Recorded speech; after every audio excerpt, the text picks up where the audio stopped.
So it goes like this.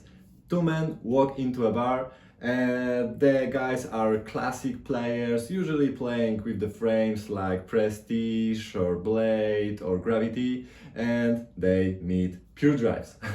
And how did it go? Well, I'm here to make the review of the 198 Pure Drives. So let's go. Pure Drive line in general is probably the most powerful frame on the market next to the E-Zone. They share the same colors, so the target is set pretty much similar. So I tried the Pure Drives with my friend. He's also playing with a more classic frame, actually one of the most classic frames, which is a Prestige Pro. So we were quite enthusiastic about, okay, let's try something totally different. In general, when you look at Pericard's game, you question yourself like, okay, maybe that's the way how you should play now, right? Definitely you can see the shift on the tour towards some power frames, but it's a gentle shift, I would say. Pure Drives, in general, yeah, a lot of power, maybe not that much spin compared to the Pure Aero or Vicor line, and I would say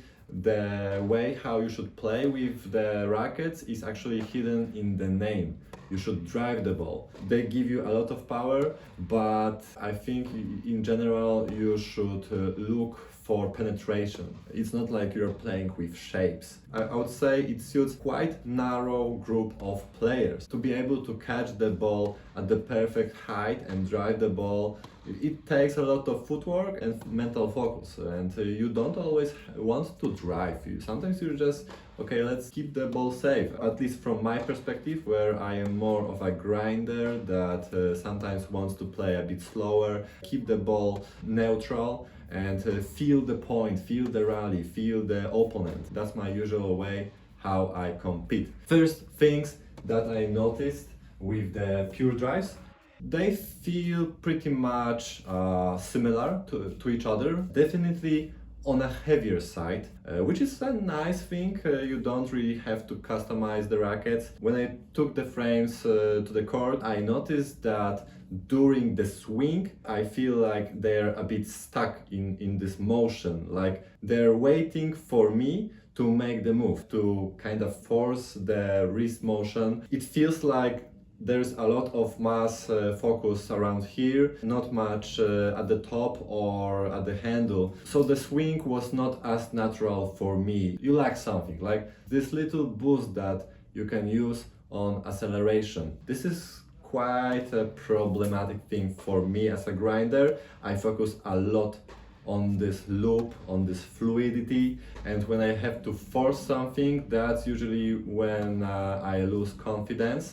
So first let's answer which racket I like more, and for me it was the Pure Drive 98, and the construction is quite interesting because at the top it is more modern, and going down it is getting a bit more classic. So it is a hybrid design offering you this responsiveness of the Pure Drive line, but then they try to offer you a bit more feel, a bit more connection. Obviously 1620 string pattern also helps you with more control. So definitely a familiar response for me as a grinder with classic frames. And actually my friend that is usually playing with the Prestige Pro enjoyed the feel of the racket in general. Yeah, the first question like every Pure Drive user is asking is, hey, is it comfortable enough? So this is probably the biggest quest for the Babolat brand. Like, okay,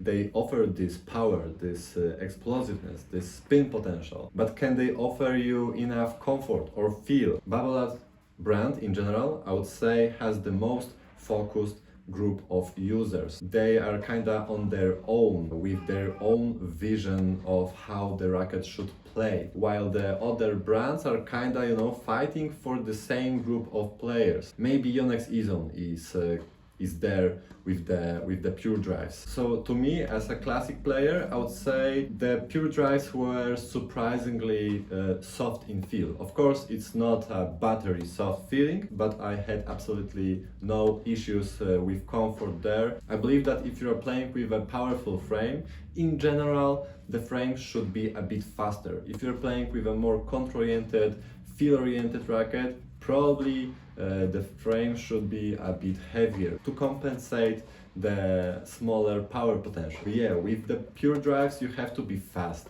otherwise you're just losing the potential of the frame. One thing we noticed when compared the classic frames like Prestige to the Pure Drive 98 is that despite the line being, let's say, on a power side of rackets, we didn't notice that much power. For us, it was down to feel and the swing style. Pure Drive just wasn't good enough for us to consider it as a main racket. This constant focus on driving the ball was just mentally draining. For example, with the Pure Aero 98, I can drive the ball, I can spin the ball, I can play with the shapes a bit more, and in that sense the Pure Aero 98 is much more forgiving. It takes different approaches of the swing path, I would say. While with the Pure Drive, I think, yeah, it's mainly catching the ball on the rise and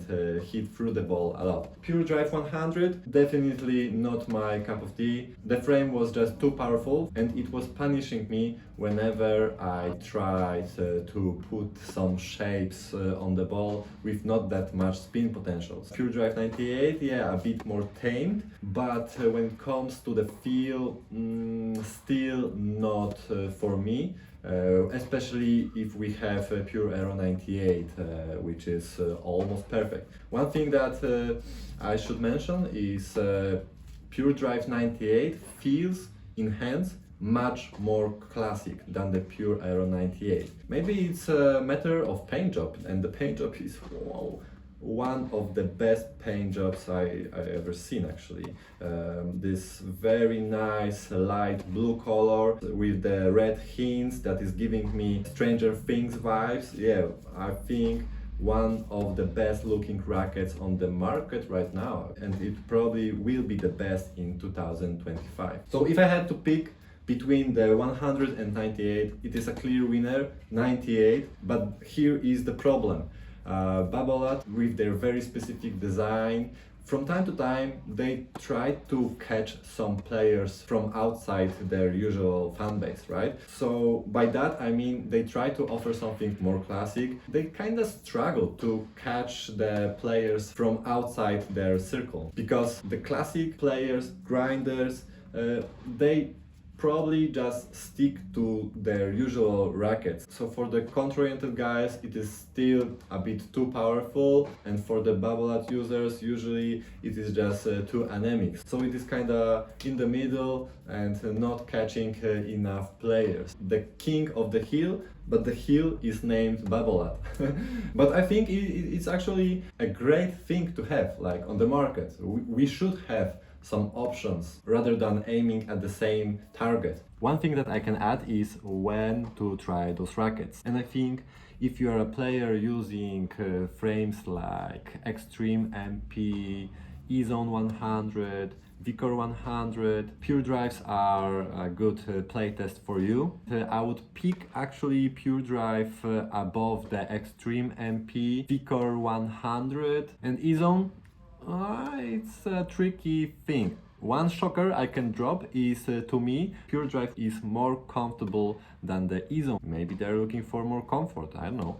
So among the similar rackets, I would say Pure Drive is a great frame. Pure Drive 98, I think it is towards Pure Aero 98 if you want to drive the ball more. Maybe Blade Countervail was kind of similar in feel and response. Pure Drive more power still, but yeah, the feel and the swing style is kind of there. When it comes to my truth sayers, I would say Pure Drive 98 would be the closest to the Whiteout 1619, but yeah, Whiteout offers me a bit more control with 130 strings. But I believe that 130 string in the Pure Drive 98 would start to be a bit too stiff. Gravity 98, more feel, more comfort, less power, better spin potential actually. Just couldn't find the balance for my needs. Great playtest, interesting playtest. One thing that I can add, the last point, is I gave it to the Extreme MP user and he loved the frame from the start and he played amazing. To me, not good enough. For some other players, it's pure gold. So keep that in mind. And yeah, Pericard, we are waiting for you in top 10, top 5, I don't know. Let's see. So yeah, guys, and see you soon. Bye bye.